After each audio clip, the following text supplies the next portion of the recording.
Hey everyone, it's the Hi-Fi Brothers. Are you struggling to find the perfect TV settings? You want to maximize your video and gaming experience? Well, you come to the right place. We got tips for most TVs. Let's do this.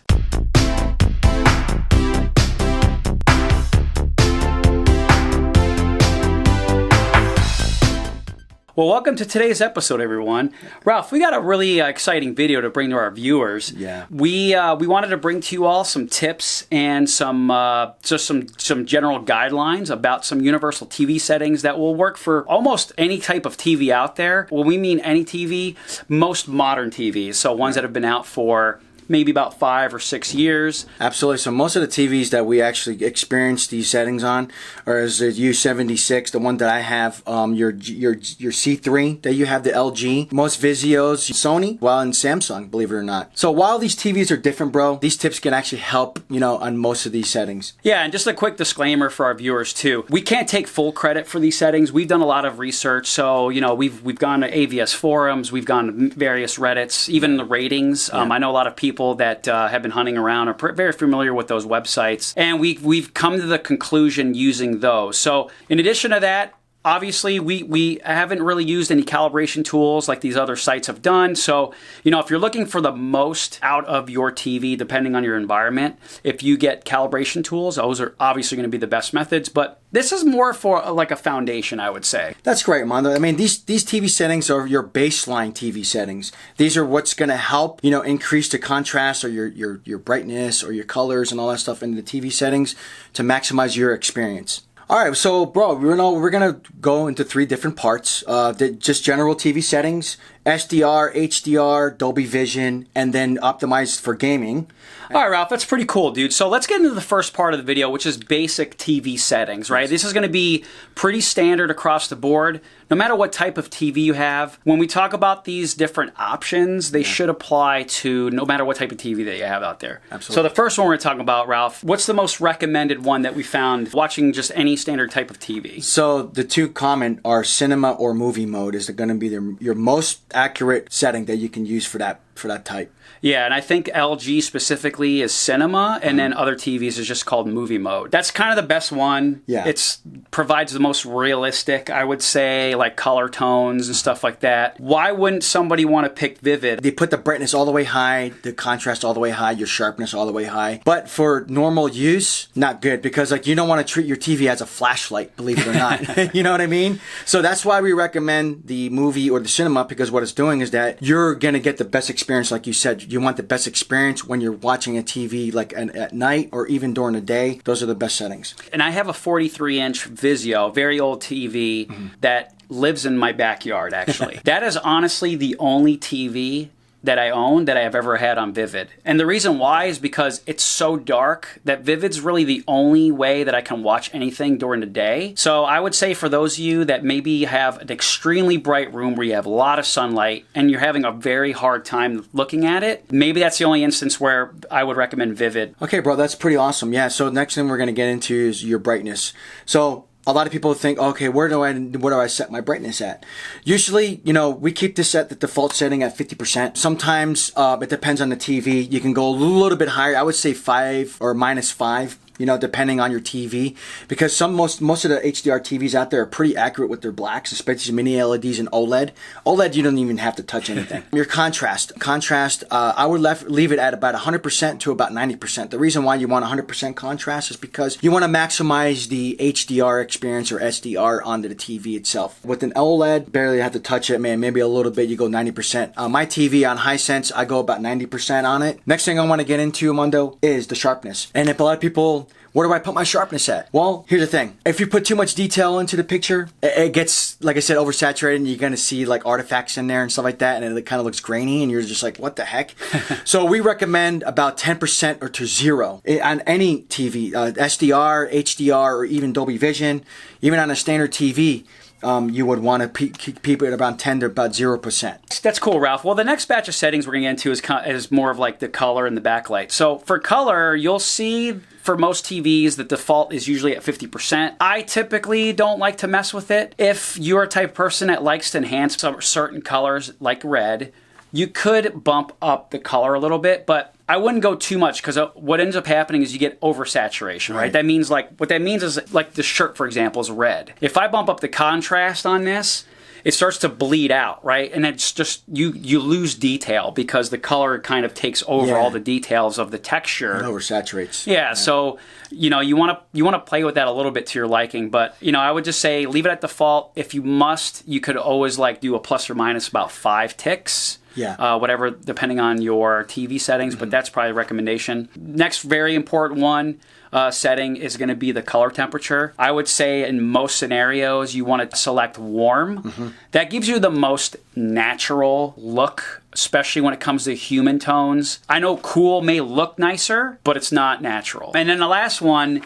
that we're going to talk about in just the basic settings is backlight. Backlight is everybody's best friend because what that basically does is it turns the brightness on from the entire panel, depending on the room types, depending on where your room is, like if you have a very dark room or a very bright room. So you're not really going to crush the details by using backlight as opposed to the brightness setting. So if you are in a very dark room, the recommendation for backlight is to keep it very low, like less than 50%. And if you're in a somewhat light lit room or a very bright room, then you're going to want to bump your backlight up. And then I would just play with that accordingly. And that's awesome, Ralph. Well, all right, now we're going to get into some advanced function. So typically on your TV, this is going to be more in the advanced section. Again, these may vary depending on the type of brand that you have, but for the most part, you should be able to decipher what we say if we don't specifically mention it for that specific brand. So yeah, Ralph, go ahead. Why don't you get started? Well, the number one thing I want to touch is the motion settings. A lot of people like to put it on film, or they like to put it on smooth, or to put it on standard.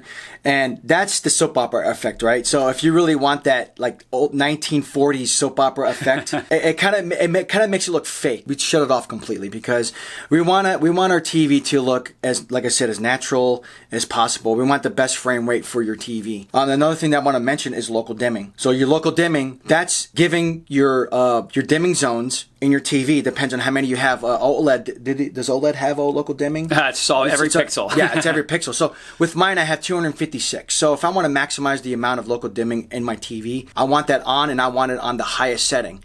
The reason why is because I want to maximize the amount of contrast and brightness between the HDR and the SDR that's in my TV. The other thing that I want to mention too is noise reduction. Now, here's the other thing. A lot of people like to leave it on. We tend to take it off. The reason why noise reduction is taken off is because it's only good to use for like when you're plugging in a PC, especially SDR content when there's standard. Yeah, and I think it depends on the source too. Yeah. Like if you're, I would say the best case scenario, and this is just from my experience, is like retro gaming, right? Retro gaming, I typically will hook up through like composite video. Terrible video quality, but I mean that was the best you can get back then besides RF, right? RF antenna. Yeah. So you're gonna get a lot of noise in that type of video, and NR or noise reduction kind of helps to, I guess, cut that back, and it gives you just some smoother edging. It's like, I would say it's like an enhanced like sharpness. For the most part, I think the way that most people are using their TVs, they have Blu-rays hooked up to them. They're usually streaming via the apps that are on there. You don't need noise reduction. Mm-hmm. Let the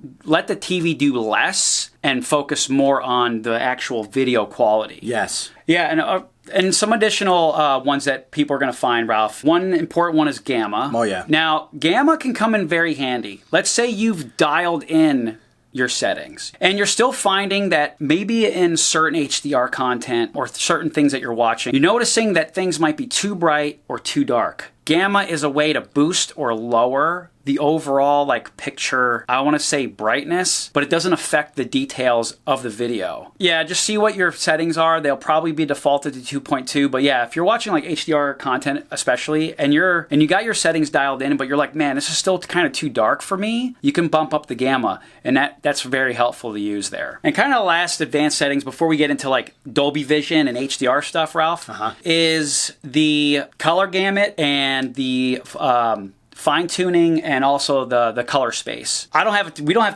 calibration tools. And I know even if you go to certain websites, they'll say, hey, we've calibrated and this is what we recommend. You need to understand that when they're doing this, it's in the darkest room that you can possibly have. Absolutely. Right?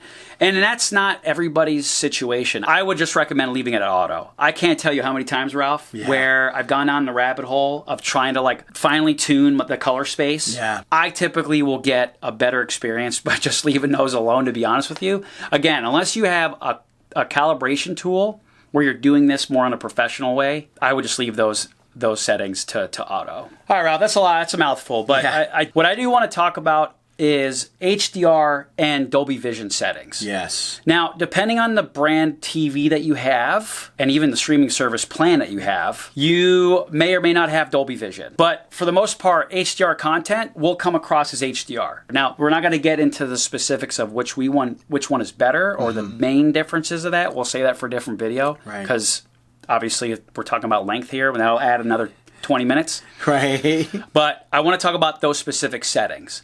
So when you are watching content and it gives you the little HDR Dolby Vision logo in the upper right-hand corner that comes across the screen, a new batch of settings are going to pop up for you. So this is an opportunity where you can actually adjust the Dolby Vision or even HDR content brightness levels, and it does a couple things. It boosts up the backlight, boosts up the brightness, actually gives you a little bit more enhancements from those, so that way those scenes that we're talking about don't look so dark. So depending on the lighting situation that you are in, I would go ahead and adjust that accordingly. Yeah, the same applies to HDR too. You have those similar settings, but that's where it's going to give you a little bit more of an edge. But all of the settings that we talked about still will apply to those two other settings too. Not to get into like advanced settings under those two, but yeah, again, if you just need a general guide of where to start, that's our recommendation. Awesome, bro. I mean, yeah, what we just talked about, like Dolby Vision, all that stuff is awesome. Now we're going to get into the gaming settings. Now, consoles like PlayStation 5, Xbox, they're so smart, Mondo. They're going to adjust your TV no matter what. They're pretty advanced, right?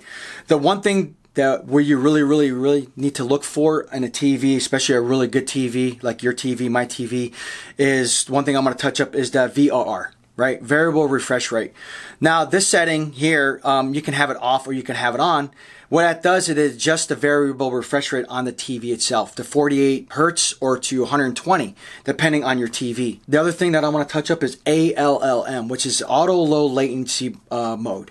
So auto low latency mode is what it does is that like when your controller, when you're pressing a button and it's like a second and a half second later, right. ALM comes into play. So it gives you the quickest response. You want the quickest response, especially for gaming. Another thing that you want to look for is the 120 hertz mode. If your TV does 120 hertz on your PlayStation 5 or your Xbox, you want that on. And then obviously you can adjust your HDR or your gamma on your PlayStation or your Xbox to get the best brightness as possible when you're playing a video game. And for those Xbox users, you have the AMD VSync. Yeah. So if your TV is capable of that, I would turn that on as well, because you're going to get enhanced input lag with that too. And the one thing you forgot to mention too is make sure that your TV setting is on game mode, no matter what type of console you're using. Even when I'm using my retro video games, I have that to game mode. That mode is what really lowers your input lag between the controller and what you're seeing on the screen. Absolutely. Right? But yeah, as far as like color, brightness, contrast, sharpness, stick with the baseline that we gave you. Mm-hmm. That's going to be your best friend in all situations. You could always adjust accordingly. The other thing that I really want to mention, it's not really into the topic, but I really want to get into this, is the HDMI cable. Now, PlayStation 5 or Xbox has a certified HDMI cable that's specific for the PlayStation 5. I think that's a good little call out tip. Yeah. If you have an external device, you got to make sure that the HDMI cable that you have is to the current standards. All right, Ralph, well, that's pretty awesome. So let's just get into a quick final thought. Absolutely. I'll go ahead and get started. Yes. Now remember, I would start with what we've provided to you and then just adjust those accordingly that will match, what your specific lighting situation is or your TV. And while a lot of TVs are very unique, I think these settings will help you to get closer to your best viewing experience. Absolutely, bro. So most importantly, don't overthink it, please. Don't overthink it, because then you're just going to go all over the place.